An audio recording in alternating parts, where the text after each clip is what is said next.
So hello, welcome to my channel again. I'm Denden Obra and you can browse, you can see all of my credential there. May nag-message sa aking student and he's been asking some little piece of encouragement and advice kasi malapit na yung qualification exam nila. So yun, actually this student is my student of mine and sabi niya sa akin is I cannot just read the whole chat and I would going to share it here as I upload.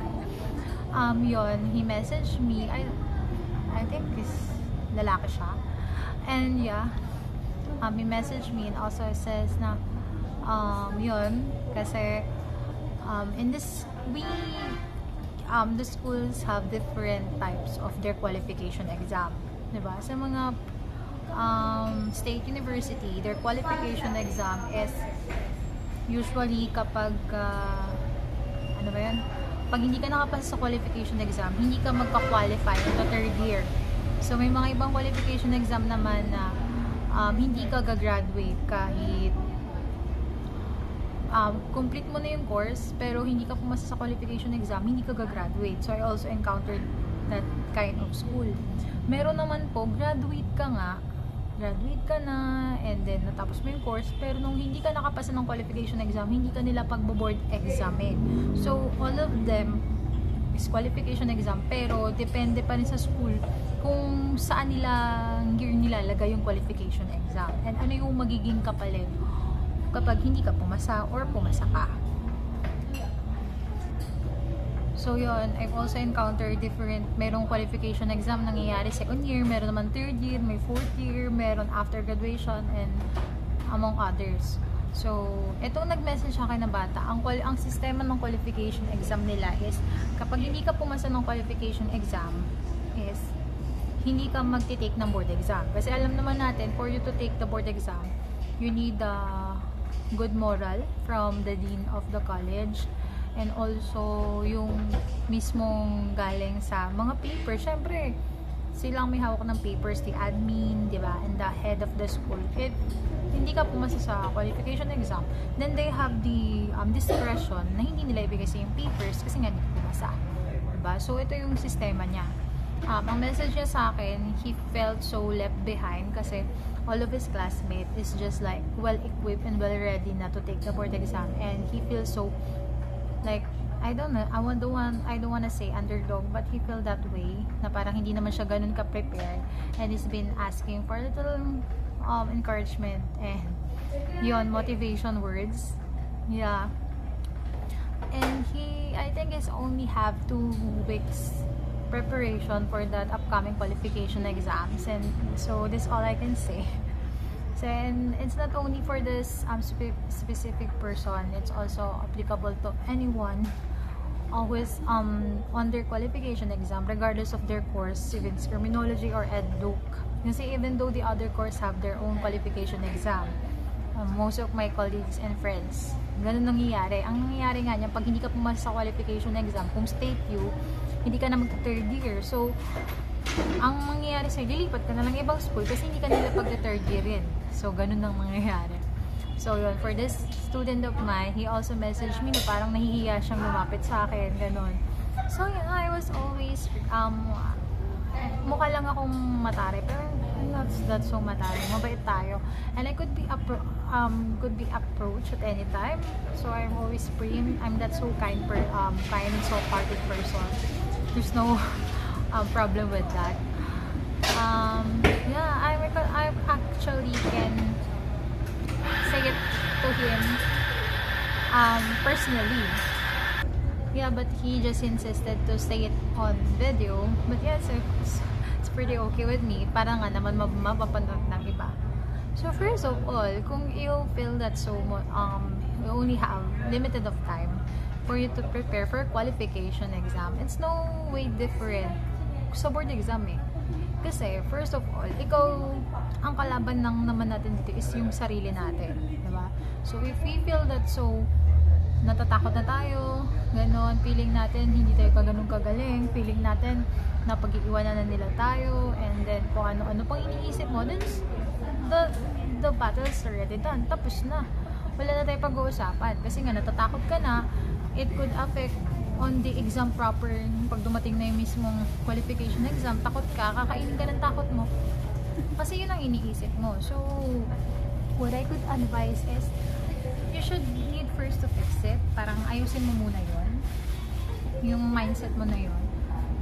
Don't feel that way. Although, yeah, I could say na your feelings are valid, but wag mong ida-down yung sarili mo at all. Diba? Kasi diba, nag-first year ka naman, nag-second year, nag-third year college ka naman. Diba? And kahit naman sabihin na hindi ka pala recite, nakaupo ka lang, lagi ka nakikinig, yung posible naman, hindi ka natuto, diba? And if you're already only have 2 weeks preparation, huwag mo sayangin yung 2 weeks nun, kakaisip kung gaano kalaki ang agwat mo sa mga classmate mo na feeling mo super prepared na. Diba? So, all of this, do your thing. Do your business. Don't mind others' business. Huwag mo isipin yung mga, ano nila, huwag mo silang titingnan. Don't you compare with yourself to others. Kasi once you do it, the battle's already done. Tapos na lahat. Diba? What's the point of preparation at all? Kung inisip mo na dyan, sa point na yan, talo ka na, diba? So yun, isipin mo, you're the champion of your own life. Isipin mo, diba, kaya ko to, papasa ko. Kasi, ito ka, that's one of the hacks of life. And, yet, secret to. Our brain is that so strong and powerful. Diba nga, sabi nga ng mga scientists, ang percent lang na ginagamit natin, yung utak natin is 10. Diba? Yung mga 12 to 15%, yun ang genius. Particular Albert Einstein, so among other genius. Imagine, that's only 12 to 15% na ginagamit mo yung utak mo. What more? Gamitin mo pa siya nun, diba? So yeah, our brain is so powerful. Kapag sinabi mo sa sarili mo, nakakaantok naman, even though na kompleto ang tulog mo, inaantok ka. Kasi yun yung sinasabi mo sa sarili mo and also register to your brain na inaantok ka. Pansinin mo, pagkakulang ka sa tulog, sabihin mo, kompleto yung tulog ko ngayon. Kompleto yung tulog ko ngayon. The moment na gumising ka sa umaga, then it will register to your brain na kompleto ang tulog mo. And you will act kompleto nga ang tulog mo. Hindi yan, wala yung pinagkakaiba sa sitwasyon mo ngayon.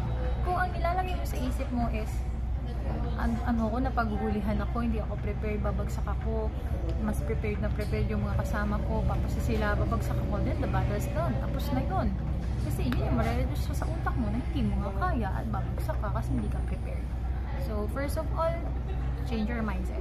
Isipin mo sa sarili mo na kaya mo. Isipin mo sa sarili mo na papasa ka. Sabihin mo sa sarili mo na you are fully geared and prepared. And sa mga students ko din na sa ibang school na I could drop any name, but ang nangyayari kasi is kapag hindi sila pumapasa sa board sa qualification exam is lumilipat na sila ng ibang school, diba? Kasi nga they don't have any choice, kasi nga pwedeng maka-apekto yun sa tagal ng kanilang graduation, or kung nakagraduate na sila, kung hindi sila makapag-take ng board, o kaya naman maka-apekto yun sa tatagal sila ng taon, kasi wala talaga silang choice, kasi hindi na sila tatanggapin ng school kasi bagsak nga sila sa qualification exam. Nangyari, lumilipat. The most problem with that class is yung sarili nyo. How would you see yourself? Diba?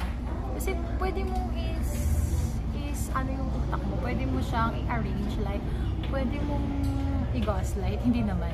Parang pwede mong i-set sa sarili mo na papasa ko, kaya ko. Diba? Ano ba kinakain nila, ginto? Pare-pareho naman kami kanilang kinakain. Mga ganun. Make yourself up. Uplift yourself. Kasi no one else going to do it for you. You're the one who going to do it for yourself. Diba? Wala naman tayong ibang aasahan sa sarili natin ito. Kundi yung sarili lang din natin. So, isipin natin na kaya natin. And after that, after mo ma-brainwash sarili, you don't brainwash, after mo ma-set yun sa sarili mo test, that's the time na mag-prepare ka. Kasi the preparation has no sense at all. Kung ang tingin mo nga sa sarili mo, you are already the loser of this book. Talo ka na. So, kaya kahit anong i-review mo, titigil ka kasi isipin mo, babagsak ako.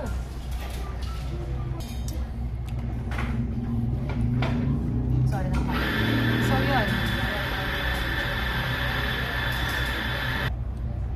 And You're on the right people. So, since tama ka ng pinagtanungan, and I'm just gonna give you some little secret, some little advice on how that qualification exam runs and applies. Kasi you already have different experience on various schools. Ito yan, secret lang ito. Charot. So, ang qualification exams ko, ang question dyan is, kasi I'm part of the faculty, usually po yung mismong dean or yung mismong person assigned with that who going to facilitate the qualification exam, usually humihingi sila ng question sa mga faculty or sa mga professor, instructor ng criminology or other course. And then, yun po yung ikukumpal-kumpal nila, irarambol nila. Kunwari, iti-tailor nila kung ang qualification exam ba 3 questions or 600 questions. So, yun, pipilian nila yun na hihimayin nila. And yun lang naman din ang papa-exam sa yun sa qualification exam. So, mapapayo ko sa'yo para pumasa ka. Unang-una, set mo yung utak mo na you're already a winner. Nakalawa, mag-prepare ka at yung mga question lang na aaralin mo is yung mga question na tinuro sa'yo ng mga prof mo before, na mga na-handle mo ng prof. Huwag ka nang lumayo. Gosh, ang dami-daming tanong sa buong mundo, ang dami-daming question. Huwag ka nang kumuha ng question sa internet. Kasi hindi po yan papasok sa qualification exam. Ang papasok sa qualification exam, yung question na binigay ng faculty or ng prof mo o instructor mo na tinuro din naman sa'yo. Common sense lang, diba? So, walang rason na bumagsak ka. You're the one who's going to hold your faith and hold your future. And no one does.